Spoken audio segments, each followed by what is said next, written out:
man, Will Grier was told before the game, yeah, you're not going to be here. What tough circumstances. And you said Dak Prescott was affected by it afterwards. Yeah, he was cold towards us in postgame, and we were all trying to figure it out at the time. You know, as soon as his media availability breaks, which I'm stunned, honestly, the Cowboys put him up there to talk after the game. Well, he was the play caller. He was. But Kellen Moore wouldn't normally stand up there and talk to us after the final preseason game. So it was a little, we were surprised that he stood up there to talk. We were all kind of standing around going like, who are we even going to get in locker today? And so when he went to the wall, it was a mad dash. A lot of the photogs were in the press conference room shooting McCarthy because they didn't think there was going to be anything big in the locker. But Dak speaking in the locker room, he was cold was probably the best word, or chilly. Maybe not full on cold, but chilly. And we were trying to figure out, like, is this he's upset about Lance? Is this something else? Upset for Grier? It's mainly he was upset for Will Grier. And he referenced it a couple times. He would stop down and say, he said, I'm hurting for that guy over there. And he like pointed at the corner and he's like, that dude works his ass off. That's the guy you want in your locker room. Talked about, he said, I hope 31 other teams were taking notes tonight of what he was doing out there. I think it was special for them. They are very close. Will Grier and Dak Prescott are very close. Really? And yeah, Will was out in the Dak pharmacist. I hope not. Will was out in the Dak yard at the same time every rep this summer. And so they were working out. He's been at Dak's house. They're close. They're good friends. Will Grier was very emotional about it. So I think it was just, if there's one thing that locker room was a little maybe upset about with the Trey Lance trade, it's not getting Trey Lance. It's nothing else. There's one thing they're upset about. I think they all felt like we're all kind of put on display and exposed to display and working through the emotions of a guy we're really close with just got let go. Normally, cut down day happens on a Tuesday. We're not back in front of the media for 3 days. We're basically having to stand up here and process losing one of our friends in front of everyone. Dak on Will Grier's performance that he helped through the headset. As I said, man, just played his ass off. That's who Will is. That's who Will's been from the time that he's been here. And it was awesome that he got to go out there and put that performance on display. And hope the rest of the world, the rest of the league saw that and took notice. What a game. 305 yards, 29 of 35 passing, 2 touchdown passes, 2 rushing touchdowns. Mike McCarthy said it was the best preseason performance of a quarterback he has been around since coaching Matt Hasselbeck in 1999. And Dak was on the headset for the offense, putting up 457 yards and 28 first downs. But you did have some Tolos, of course, coming in with some Will Grier regret. Like, oh, we really want to let him go now? Why is Trey Lance better than Will Grier? Why are we going to go ahead? Perfect Cowboys timing. Will Grier balls out. Now you're getting a bum who's already a bust as a draft pick. So there was some Will Grier remorse from the Tolos. Well, I mean, look, he had a really good game. He had a really good game, and obviously, knowing what was going to happen going in, they called the plays to showcase him. They weren't going to go out there and just have, run the ball 38 times and go. No, they were going to showcase Will Grier. Yeah. And they did a good job of that. I mean, you could not have put him in a better position to succeed and to get a job today, tomorrow, whenever, than what happened over the weekend. Which I will say, that's the cool aspect of this. The fact that Dak is calling the offense, and Dak is clearly very close with Will Grier and knows this is sort of a final audition for Will Grier. I'm sure Dak went in there going like, all right, we're gonna light it up. Right. And Dak said after the game, he said people were trying to go, hey, what about you calling plays? Put up 31. And he's like, they were showing us 3 coverages all night. We didn't just win the Super Bowl, guys. It was pretty easy to call against. But he knows they're running 3 coverages, and he's going, all right, we're going to draw this up a specific way for Will to have success and for Will to push the ball downfield and do different things. I did think it was funny, though, that we're hearing, oh, Dak's going to call plays, and then the very first play of the game, Will Grier checks out at the line of scrimmage. Yes, that was hilarious. Now, let's talk about that for just a second. I had some Tolos not happy that Dak was doing this. Oh, we're about fun and games now? Oh, well, Mike McCarthy just has it so down pat that he can just pass along, the headset to someone else. We're out here doing stunts. Anyone have that thought go through their mind? As McCarthy does make it a consistent thing, every year in the final preseason game, he hands off these responsibilities to an assistant. I absolutely loved that he had Dak Prescott do this. It's to me, it's only beneficial. Yeah, it allows Dak to understand the playbook more, the play calls more. And get a sense and a feel. Maybe McCarthy goes, maybe he has something. Yeah. Maybe Dak Prescott should, call more of these plays. Yeah, this is what you should do. Like all starting quarterbacks, I think, should call the plays in the final preseason game. I love it. Just, because I think all quarterbacks should call the game. I don't want to see the OC calling the game. I want to see the quarterback calling the plays. That's my preference. Like, the goal should be to groom your quarterback to the point where you just hand it over to them. Yeah, I mean, we talked about the discussion of should Dak get preseason reps in and things like that. This is probably McCarthy's view of this is him getting preseason reps in for the regular season because we want him to call the game at the line of scrimmage. Like he's going to have it'll be a tighter play sheet, obviously. He'll have a few calls that he can go to, but pre-snap, he's going to be calling the game and he's going to be trying to identify these things and go forward. So in a way, this is him getting in the most important part. They want him to get polished before the regular season, which is calling plays, preparing the game, and that's what he's going to be asked to do a lot of once the regular season begins. The other things I wrote down from this awful, awful event, Tom Brady out there talking a little smack, saying go ruin their night to Garoppolo and the Raiders coming out of the locker room. Schoonmaker with a touchdown. Brandon Aubrey, misses from 59. Then he makes 59.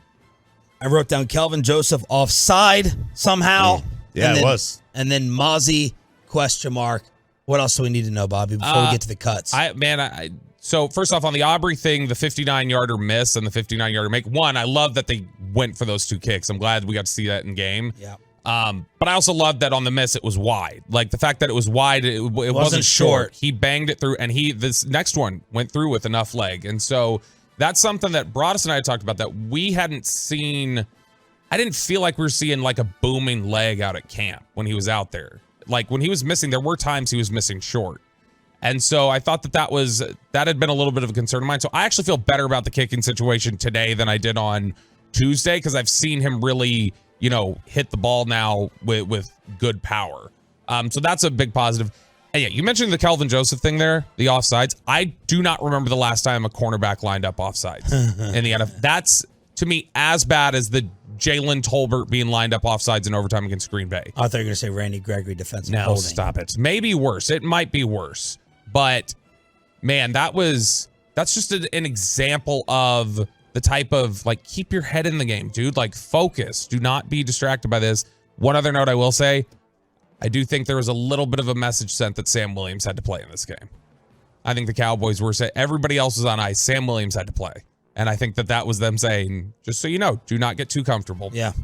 Now, are you saying that Michael Gelkin is reporting something about Kelvin? So Michael Gelkin, who doesn't just willy-nilly throw around takes about the roster and things like that, he will usually, if he's saying something, he's got a pretty good sense of what the thought process is. And he had said yesterday that it's a high likelihood that if Kelvin Joseph and Jabril Cox, two of their picks from the 2021 draft, he said it is a high likelihood that if they are not traded by Tuesday, they're cut. And so It sounds like more likely than not, those two are gone. In fact, he said before Josh Ball got hurt, Josh Ball had a hip injury. By the way, he's out for the next 2 months, it sounds like. He'll avoid surgery, but he'll need to be kept on the roster for a day if they want to IR him and then keep him for an extended period of time. But Josh Ball, Simi Fehoko, Quinton Bohanna, Israel Mukwamu, Matt Farniak, Kelvin Joseph, Jabril Cox. He said there was a potential all of those guys from the 21 class could be gone on cut down day. He said Mukwamu was the most solid, but Farniak could go. Bohanna, in fact, he said Gallimore, it looks like, has edged out Bohanna. So if they decide they just want to run lighter at defensive tackle, Quinton Bohanna's probably out, according to Michael Gelkin. But he said there is a high likelihood that both Kelvin Joseph and Jabril Cox are cut on Tuesday. Ooh, so there it is. It's a big failure. Yeah, big failure. Hey, Jabril went in what round? Fourth, top of the fourth. And I mean, like, think about the other picks. Could have been Trey Lance, man. I mean, I bet him. Never know. The other picks after that, I mean, Chauncey Golston. I was chatting with somebody on Saturday. They were like, what is Chauncey? Chauncey's been a disappointment. Chauncey Golston's been a disappointment. Nashawn Wright's not been healthy. And when he's been healthy, he's not been good. Yeah. That draft class has been a problem so far. Trey Lancelot is now here with the Dallas Cowboys. And so we wanted to do some truth versus clickbait BS and get to the bottom of some of these things. And also, if you just want to weigh in and tell us if you like the deal or not. I'm going to start with you guys on that. Do you like this deal? I do. I again go to Will Grier was a waiver pickup that was once a 3rd-round pick. Yep. This is a guy who, rightfully or not, was the number 3 overall pick. And Kevin, I think we were kind of all in the discussion of where exactly that guy goes because you didn't know enough about him. You had all these thoughts, but man, the word was all these great qualities. He's going to be very raw. And you gave up a 4th-round pick for, I don't know where his future goes. I know right now, like they're asking him to be a competitive part of the quarterback room. Like that's all I know right now. Beyond that, how they see him work, how they see things go from there, that's going to determine whether or not he's a bigger piece to this thing down the road is what they get to see while he's in practice and while he's in quarterback sessions and while he works with the head coach. So I do like it because you didn't have a potential, like we go back to Andy Dalton.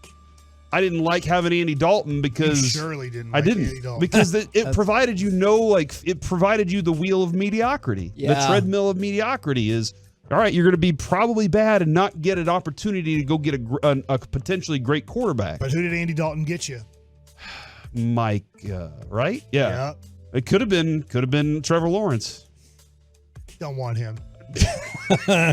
So like Sean Shreve told me Jordan Love's better. So for me, it's the idea of having somebody that you can grow for the future, just in case something happens. I mean, Dak Prescott walked into a situation where people got injured in front of him, and he became the de facto quarterback. And did he perform? Hell yeah, he did, man. He stepped up when the opportunity arrived. Well, I need bigger steps. I need the next step from you, Dak. And I'm not saying this adds any pressure to Dak. Maybe it does. Man, okay. I'm glad that you brought that up because holy smokes, there are so many articles out there, and I get it. It has the right buzzwords. Like, what does the trade for Trey Lance mean for the future of Dak Prescott? All right. If you mean the future of this year, it means literally nothing. If you mean for the future of next year, it probably still means nothing. If you mean for the future in 2 years, I would at least be willing to have that conversation because both will be up and out of contract by that point. But I did want to point out why it doesn't mean anything, like nothing. It's just a different person who will come in the game if Cooper Rush struggles, if Dak were not there for some reason. Dak has a no trade clause. His cap hit next year, his dead cap, if you were to move on, is $61 million. Now, I realize you can lessen that some by trading him, but the number is still gigantic, and plus you can't franchise him after his contract is up. So Dak is fine. Wait, you can trade him? If he approved. Oh. Yeah. No, I said he has a no trade clause. And so I almost feel like if you don't have a no trade clause as a quarterback, you still have a no trade clause. Yeah, probably. So you're not going to trade him, I don't think, anyway. And B, you would have to convince Dak to get traded. And even if that happened, you would be taking on a massive dead cap hit for next year. Not even mentioning this year. Next year. The only real thing that I think there could be some, or I would at least listen to it, is people said this is for the Dak negotiations in 2 years. I don't feel like the Cowboys made this trade and they said, all right, Dak, you have to accept $40 million a year. Trey Lance is the guy. They're doing what I think smart football teams should do, and so often the Cowboys do not, is try to plan for the future while not impacting your present. I realize that can be a difficult thing to pull off, but I think that's what they're trying to do right now, is they're like, hey, maybe Trey Lance looks good in some mop-up duty and we can trade him for a better pick. Or hey, maybe we get all kinds of reports over the next 2 whole years that leads them to believe that maybe he could be a viable starting quarterback. And would he be a cheap, viable starting quarterback in that time? Cheap? Oh, like while he in the next 2 years or after that? After that.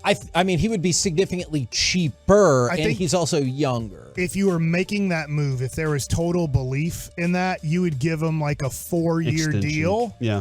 Because you're not going to pick up his 5th-year option as the 3rd overall pick. That's going to be way too much money unless he literally, in the second half of 2024, started 7 games and went 6-1, and you're just like, oh my God, he Now, it'd be too late to pick up his option anyways in that, but that would give you more confidence on what he could do. But I think you'd work out some sort of 4-year deal at, like, let's say $80 million, but only like $45 million is guaranteed, so you know that you can get out of it easy and it doesn't crush your franchise if he isn't good. But that's down the road, like Kevin's talking about. I like it. I do too. I like this. I'm not in love with him. Like, this was an unbelievably great move. But you did get a 23-year-old quarterback prospect that most of the league felt, I know that not all, including the Dallas Cowboys, that felt like he's going to go in the first round. Now, you might have a second-round grade on him, but he was going to get drafted in the first round. And he hasn't really done much in the NFL. There's so little on him so far. It doesn't mean he's going to be good because he's done nothing. He might be a nothing. But also, and maybe this is just through kind of Derek Holland's relationship, but Trey Lance, in at least his 2 years, I have not seen any reports of him being any type of attitude guy. Yeah. Like a guy you're having. Somebody texted in and said, well, why not bring in all the busts like Johnny Manziel and Jamarcus Russell? Those dudes had off-field problems that were very big problems for them. They had both drug problem. Yeah. Yes, this dude has an injury problem, and it's frustrating to him. Marcus Russell's also 38. Yeah, thank you. Thank you, Reggie. I appreciate that. God, he's only 38. Right. But he has, like, the injury problem is frustrating to him because he didn't feel like he could fulfill the contract that he had with San Francisco because he wasn't on the field. Sure. And that is frustrating. And nobody's asking him this year to go out there and be the starter. So over the next few years, again, everything I've heard about the guy is he's a really good kid. Now, can he be a really good quarterback? That's what the Cowboys said a 4th-round pick and $6 million is worth to them. I'm going to fire off a couple. Let's go to cut number 11. This is Jerry, and I guess ideally, this is also how I think about it in my brain. What will Trey Lance's role be this season? Well, he will come in, and I candidly, as far as I don't want to plan on, count on, or wish for help from him this year. Back. Yeah, and I think that's basically what it comes down to. And then I know people will ask, then what was the point of the deal? So we go to cut number 19, where I have a feeling Stephen Jones is going to use a phrase that not everyone is familiar with. At the end of the day. No, they're definitely familiar with that. Just listen, you might hear the phrase. Let's go to cut number 19. Was there a specific reason you wanted to bring in Trey Lance right now? Not necessarily any one specific thing. It's just you're in this league long enough and you see how important quarterbacks are. And certainly, it wasn't a given we were going to get Cooper this offseason, Rush. And so, you got to have quarterbacks, and they get hurt. And not that we think, Dak's going to be hurt or anything, but it does happen. We've seen it. And so you want to have opportunities to bring guys and have guys in here, and we all know what happens when they do work out, even if they're not going to be here. People end up offering you a whole lot for them if they happen to get on the field and play because of extenuating circumstances. Quarterbacks are hard to find, and they're great resources to have. I'm disappointed he did not use that exact phrase I saw in another What was quote. the one you saw? Say it. I'll read you another quote. Put words in his mouth. I have used this phrase before, and people freaked out. Steven said, just really felt like it was a chance for us to have a young guy in the room that's on the come. It certainly has no effect on Dak and his future. We look forward to getting his long-term contract signed sooner rather than later. That's a regular phrase. I do look at this too, and I don't think it has a lot to do with Trey Lance, but a little bit is Dak doesn't look like a guy who's going to have a super long career. He's a little bit injury prone if you look at his career. I get he was very healthy at Mississippi State. He was very healthy his first few years in the NFL. The other thing, too, is a lot of guys that have very long careers, their reading of defenses and their accuracy is tremendous. Because athletic quarterbacks don't really go into their late 30s or get to 40 years old and they're like, all right, like if you do it, you have now learned how to just stand in a pocket with pressure around you and find the open guy and get rid of the ball. Feel the pressure and know when to evacuate. I mean, at least recently you look at Manning and Brady. I know they're the two best, but you can go back and look at the guys that lasted a long time. They get rid of the ball quickly. They're letting their guys make plays, especially when they get to Aaron older age. Rodgers. And they're super accurate at hitting guys running at 20 miles an hour right on the run so that they can make plays after the catch. If you're not that accurate and you're 38 years old and guys are having to sit down to catch the ball, they'll find somebody else because you can't run anymore. You can't extend plays anymore because you're kind of too old to really do that. So I don't think Dak's a guy that's going to be 36, 37 years old as a starting quarterback in the NFL. Now, he still has some good years left in him, I think. But I do think the Cowboys look at it realistically. I do think Will McClay's a great leader that they have there. And I think there's a reason that they've gone 12-5 and 12-5 for the first time in a very long time, that they're kind of looking like a perennial winner. And I do think it's the leadership of Will McClay. And I do think he's the one who said, I think Trey Lance would be a good addition. I get Jerry Jones as the general manager. He's the one we go to the press conferences. Jerry Jones ain't studying Trey Lance in training camp and looking at the practice film or whatever that they can find. He has nothing to do with getting Trey Lance except he's promoting the player that Will McClay / Stephen Jones got. That's McClay and his scouting department for sure that are doing that work to find out. Kevin, I will also add, he did work in the offseason with Patrick Mahomes and Patrick Mahomes' quarterback coach and his trainer to go along with that too. Now, I don't know. Listen, man, you could be terrible at something and still work with the best and still stink at it. Like, Name that's one fine. time that's happened. I can't, Reggie. I'm sorry, but I'm sure there's an example out there. But he is trying. But he and also this is a dude that my understanding is very committed to the work and he wants to be good. And that's something that, like, you got a dude that's just like, I don't know, man, I'm pretty good at this stuff and I don't really have to work that hard. Then you get Johnny Manziel. Is it more likely they're committed to scissor up? And then you get Jamarcus Russell. Yeah. Is it more likely it was Netflix that sealed the deal, or was it trading for the 49ers playbook? Because a fourth rounder to get the playbook from the team that's beat you the last couple of years in the playoffs, that's not a bad deal. That is not a bad deal. I don't think that has anything to do with it. I don't. Like, more than anything, if you're trying to get somebody from their defense and trying to figure out what their defense is doing so well, so that you can expose their defense, not their offense. I mean, your offense needs to score more points against their defense.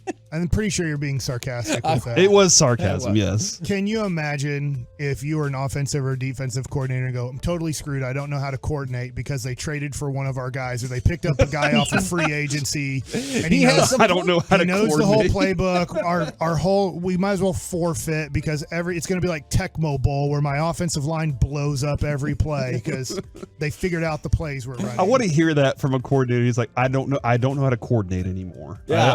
I have lost a finite amount of plays I put in this they book. make players move at times. We don't keep all the same players, and they go to different teams, and then that means to that point. And I think Broaddus is the one that I saw pointed it out too. In the post game show, after everybody was all excited about Dak's play calling, I think Dak said something along the lines of, they had 3 coverages during this game.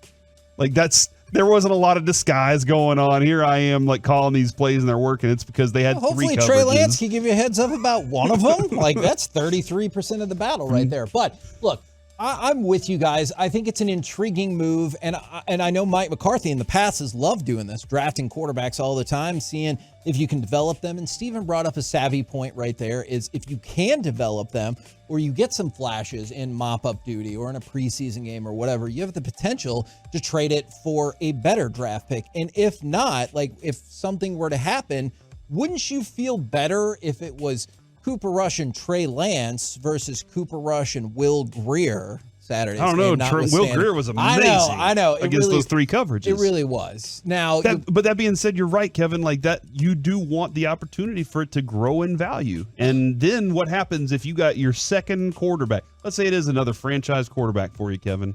You get your second franchise quarterback with another 4th round pick. Look, that's all it costs. We have a great history of lucking ass backwards into franchise quarterbacks here, all right? Let's not pretend like we have the most savvy scouting department that's always gotten the next franchise. What are you talking about? Okay. Tony Romo. Tony Romo was undrafted free agent. Dak Prescott was with your second 4th round pick after like the first 5 quarterbacks including somebody who can't even get on in like arena football anymore that you tried to trade up for. So you got that one. So if Trey Lance worked out, great. I love the Cowboys. I hope that's exactly what happened. What about Troy Aikman? He was the number one overall pick. That is true. Do you know how many years ago that was? That was 34 years ago. How'd you luck into that, though? Well, yeah, and look what they did after that. They're like, you know what? Spending a number one overall pick on a quarterback's not good enough. How about we draft another quarterback in the supplemental draft that cost us the number one pick in the 1990 draft? We sometimes have issues with Could have got scouting. Jeff George that year. So look, maybe the number one pick wouldn't have worked out right there, but still. Took a crack at this roster. It's going to have to be reduced tomorrow, and I think they're in a situation where they're not going to do things early. You're already starting to hear some teams releasing guys. I think tomorrow will be their day that they start, so maybe we'll start to hear some names. But I took a crack at it just to give you an idea. I don't think this roster, when you get it, when we see it on Tuesday evening, when you get the names, I don't think it'll be the same roster that you see on Thursday or Friday at the end of the week. I think they're in the business of looking at some possible claims, maybe even some more trades for some positions. I kind of whittled it down with some gymnastics of trying to keep a couple of injured guys on and then be able to put them on IR because you have to keep them on the roster for one day. So there's a couple of guys that kind of fall into that category that need to be talked about here. And it's like Josh Ball. I think they're going to keep him on the roster for one day and then put him on injured reserve. And then I think the other player will be Nashawn Wright is the other person that I think they'll keep the roster for one day and then IR. So with that being said, you've got to do some things then to cut. And this is where a couple of Trent Sieg, this long snapper, comes in because he's a vested veteran. Cut a vested veteran, they're not subjected to waivers. You can bring them back, kind of a thing. So Trent Sieg, the long snapper, don't be surprised if he's on the list as a guy who's been released and you're thinking, wait, they don't have a long snapper. As a vested veteran, he can come back once Ball and Wright serve the one day or being on the roster for one day. The other guy that I think they could do something with, and it might be a little bit tricky with the money because there might be some guarantees there, but CJ Goodwin, another vested veteran, cut, bring back. So there goes, Ball and Wright, they're on. You take two veterans off, and then you bring them back. You just swap them. You swap them out. And they did it last year with McQuaid, and they might have even done it with the punter Anger. Yeah, this is all that roster gymnastics and trying to find loopholes in ways to operate here. Cool. Okay, with some of my cuts, I don't know if I want to go through every one of them. You guys can ask me about certain guys, but I just want to point out guys that I took off the team. Ronald Jones, I was able to put on that suspended list, so I don't have to do anything with him. So that takes a spot right there. So he goes to the suspended list. I did move on from Malik Davis at running back. So you're keeping three backs. I did move on from Hunter Lipke is what I did there. Trying to practice squad him or just see you later? I'm trying to get him to the practice squad. So if I let him go, we'll see what happens if they can clear waivers or not. If they end up in other spots, maybe they get claimed. A lot of this has to do with like Malik Davis's, pro reports. Like a pro department will have seen him play last year, this year, and they'll have an idea. Hunter Lipke will be more about did you like him coming out of North Dakota State? Maybe college, maybe you're evaluating that last game that he played in. But I put him on waivers. I put on actually three centers on the waiver wire. Alec Lindstrom, Brock Hoffman, and Matt Farniak. I all put on. Oh, wow. So what I'm going to try and do is I'm going to try and get I'm trying to get one of those guys back, potentially put him on the practice squad, and then do that three game. You're allowed 3 games of bringing guys off and on. But I'm going to try and figure out something. But I didn't keep Lindstrom, Hoffman, or Farniak on my team right there. Another one. Now go to defense. I moved on from Kelvin Joseph. Nice. I moved on from Jabril Cox. Wow. I moved on from Eric Scott. I moved on from Quentin Bohanna. And I moved on from Neville Gallimore is what I did. So when you look at the combination of what I did roster-wise, I kept 6 wide receivers. I kept 4 tight ends. I kept 10 offensive linemen, 3 quarterbacks, 3 running backs with a total of 26. Defensive line, I went 10 defensive linemen, 4 linebackers is what I did. Did you put my guy Isaiah Land on the football team? He is. He is on this team. Nice, is what he is. Dude. Congrats, Isaiah. So linebackers, I went 4. DBs, I went 11. And I went 11 with the idea of carrying these safeties that could be these linebackers. The linebacker Juan type Thomas, players. Malik Bell. Right. So that gave me a total of 25. That's 51. Jeez. And then 2 specialists. Of course, kept the punter and the kicker on. Cool. So that gives me the 53 guys that I'm going to go to battle with. Just some notable guys that I had make the team. That I had Adoga making the team, and that was difficult for me right now. Now, maybe Adoga, because he's a veteran guy, he's not going to cost you a whole heck of a lot of money. Maybe they move on from him, but I kind of feel like that they'll keep the veteran guy until maybe they find a better veteran guy. So there might be a swap out there at Adoga's spot there.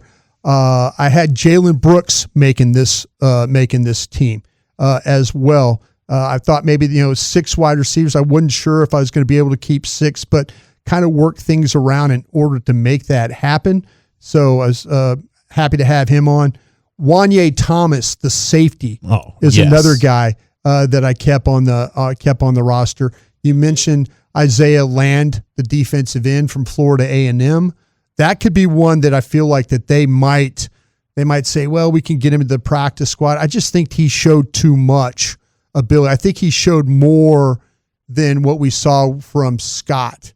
As far as that was a tough one. Keeping a guy there. They just love keeping their draft picks, and they moved up to get Scott. So I left Scott on my 53, and I think they feel like they could get Land on the practice squad. He just didn't impress against the Raiders like I was hoping he would. Well, to me, I don't think he played as much as he did as the other games. Mm-hmm. So I just kind of a feeling there's just too much there to potentially. Maybe you could work with him as a linebacker. Yeah. Maybe you could work with him, like I say, as surely as an edge.